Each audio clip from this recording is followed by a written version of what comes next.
나춘 레조나 생숭미 나로일레 파이테 mitvetia pakon hinla tu hinlam dang na jonta na hin pul do dia nei phal jeng hi lam dang ka sai tho ha ka sai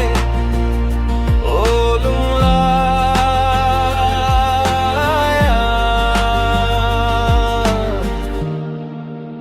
gelchim theilu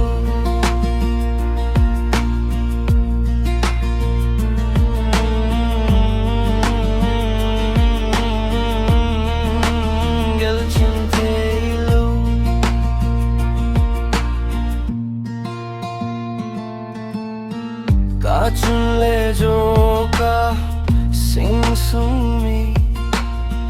nanggel nan hin kho lam vet ting gelin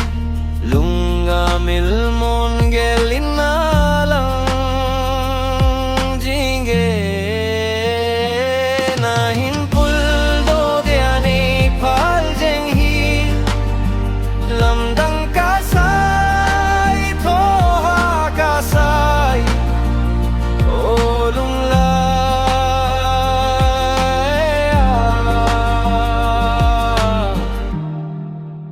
gelchim theilu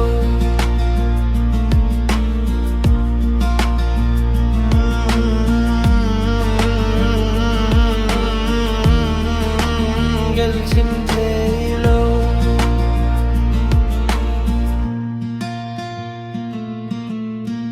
ye khan khowan nona ding be ha sat na ding be काले खन खोही लुंग दो नले पुल दो नंका मंजिंगे नाहिन पुल दो देनी फल जंग ही लमदंग का साई थो हा का साई ओ लुंग ले